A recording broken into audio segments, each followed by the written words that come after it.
আসসালামু আলাইকুম। সৌদি আরবে আয়টা কিভাবে নিবেন? এর আগে একটা ভিডিও পাবলিশ করছিলাম কিভাবে আপনারা ট্রাভেল এজেন্সির বিজনেস করবেন। তো এখানে অনেকেই টিকেটিং এর বিজনেস করতে চাচ্ছেন, তো তারা সৌদি আরবের প্রসেসটা জানে না, আয়টা কিভাবে নিতে হয়। এই আয়টা নেওয়ার প্রসেসটা আপনাকে কেউই বলতে পারবে না, কারণ সৌদি আরবের জন্য এটা খুবই ডিফিকাল্ট এবং এটা একটা নতুন, এটা খুবই কম লোক এটা নিয়েছে। তো আজকে আমি আপনাদেরকে ফুল ডিটেলস শেয়ার করবো। এই ভিডিওটা দেখার পর আপনারা নিজেরাই নিজে আয়টা লাইসেন্স নিতে পারবেন কোনো ধরনের অসুবিধা ছাড়া। আসলে আয়টা জিনিসটা কি? আয়টা হচ্ছে ইন্টারন্যাশনাল এয়ার ট্রান্সপোর্ট অ্যাসোসিয়েশন, মানে এটা একটা জাস্ট সংস্থা। এটা মানে প্রতিটা এয়ারলাইন্সের মানে মাধ্যম হিসেবে কাজ করে। কোনো এয়ারলাইন্স ক্লায়েন্টের কাছে সরাসরি টিকিট বিক্রি করতে পারে না, মানে বেশিরভাগ 80 থেকে 90% এয়ারলাইন্স সরাসরি কোনো ক্লায়েন্টের কাছে টিকিট বিক্রি করে না। ওরা একটা এজেন্সিকে দায়িত্ব দিয়ে রাখছে, আইটা সংস্থাকে, তাদের মাধ্যমে বিক্রি করবে। মানে আইটা সংস্থায় যাকে ইউজার দিব, মানে যাকে জিডিএস, এমআইডিএস এবং সেভারের এরকম আইডি দিব, তারাই শুধু টিকিট বুক করতে পারবো। তো এই কারণে মূলত আইতা থেকে মানে একটা অনুমতি নিতে হয়, একটা আইডি নিতে হয় বা ইউজার নিতে হয়, যেটা দিয়ে আপনারা এজেন্সি যারা আছেন আপনি নিজে ডাইরেক্ট টিকিট কাটতে পারবেন এয়ারলাইন্সের। আশা করি আইটাটা বুঝছেন। আইটা মূলত 3টা ক্যাটাগরি লাইসেন্স দেয় এখানে। একটা নাম হচ্ছে গো গ্লোবাল, আরেকটা হচ্ছে গো স্ট্যান্ডার্ড, আরেকটা হচ্ছে গো লাইট। তো এখানে মেইনলি 2টা কাজ হয় বেশিরভাগই, গো স্ট্যান্ডার্ড অ্যান্ড গো লাইট। মানে বেশিরভাগ মানুষই গো স্ট্যান্ডার্ড অ্যান্ড গো লাইট এই 2টাই নেই।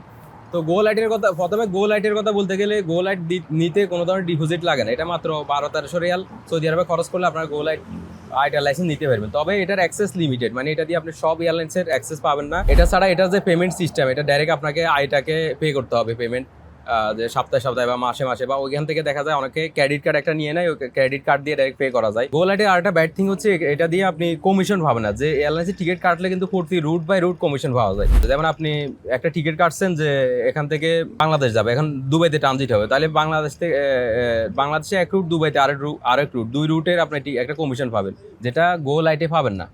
আর গো স্ট্যান্ডার্ডের কথা বলতে গেলে, গো স্ট্যান্ডার্ড হচ্ছে স্ট্যান্ডার্ড প্রসেস, মানে আপনার আইটা নিলে এটা নিলে বেস্ট। তবে এটার জন্য আপনাকে ব্যাংক গ্যারান্টি দিতে হবে সৌদি আরবের 5 লাখ রিয়াল। মানে আপনি সৌদি আরবে আপনার কোম্পানি অ্যাকাউন্টে ব্যাংক গ্যারান্টি হিসেবে 5 লাখ রিয়াল জমা রাখবেন, যেটা আপনি উঠাতে পারবেন না। তবে এটা আপনি চাইলে আপনার টিকিট বিক্রি করে কেটে দিতে পারবেন। তো গো স্ট্যান্ডার্ডের সুবিধা হচ্ছে আপনারা কমিশন পাবেন টিকিট, এটা কোম্পানির থেকে আপনারা যে টিকিটগুলো কাটবেন ওগুলোর এগেনস্টে আপনারা একটা কমিশন পাবেন। এটা ছাড়া হচ্ছে ডাইরেক্ট এয়ারলাইন্স, প্রতিটা এয়ারলাইন্সের সাথে আপনারা নিজেরা ডিল করতে পারেন। প্রতিটা এয়ারলাইন্সের টিকিট আপনি অ্যাভেলেবেল কাটতে পারবেন। আপনার নিজের ইউজার অ্যাক্সেস যেগুলো থাকবে, আবার আপনি চাইলে আপনার সাব আইডি দিতে পারবেন বিভিন্ন এজেন্সি, ছোট যারা এজেন্সি আছে ওদেরকে, ওরা আপনার আইটি ইউজ করে টিকিট কাটতে পারবে। তো মোটামুটি ভালো সুবিধা আছে। তো আইটা লাইসেন্স নেওয়ার ডকুমেন্টেশনের ব্যাপার বলতে গেলে, এখানে প্রথমে আপনাকে আইটা লাইসেন্সের জন্য অ্যাপ্লিকেশন করতে হবে। এটার সাথে আপনার ডকুমেন্টস অ্যাটাচ করতে হবে, আপনার কমার্শিয়াল লাইসেন্স, এখানকার সিজিল তিজারি, investor license, VAT registration certificate, আপনার মিনিস্টার অফ ট্যুরিজমের লাইসেন্স, এটা মোস্ট ইম্পর্টেন্ট, এটা আপনার লাগবেই।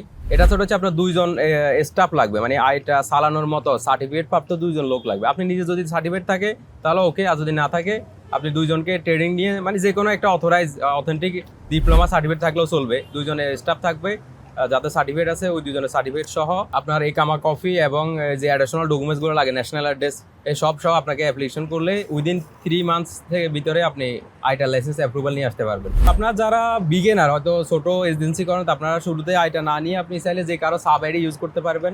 বড় যারা আইটা কোম্পানি আছে, এখানে আকবর আলম আছে, আবরাজ আছে, এটা ছাড়া অনেক কোম্পানি আছে যাদের আপনারা কিয়ান আছে, আইডি নিয়ে ইউজ করতে পারেন। আপনার যদি বড় ব্যবসা থাকে বা 2-3টে অফিস থাকে, যদি বড় করার প্ল্যান থাকে, তাহলে আপনি আইটার দিকে আগাতে পারেন। তবে আইটা চালানোটাও, মানে ম্যানেজমেন্ট করাটাও একটা বড় ম্যানেজমেন্ট সেট আপ লাগবে আপনার। মানে যারা আপনার থেকে আবার সাব আইডি নিবে, ওরা যারা টিকিট কাটবে, ওদের থেকে আবার পেমেন্ট কালেক্ট করতে হবে, আবার সপ্তাহে পেমেন্ট বিল দিতে হবে। মানে একটা বিগ টিম থাকতে হবে, স্ট্রং টিম, তাহলে আপনি ইয়েতে করতে পারবেন। কারণ আবার ঠিক মতো আপনি মেনটেন না করলে বিভিন্ন পেনাল্টি আসবেও, আপনার এডিএম চলে আসবে, জরিমানা চলে আসবে। তো এটা আসলে সমস্যা। তো আশা করি সবাই বুঝতে পারছেন। ধন্যবাদ।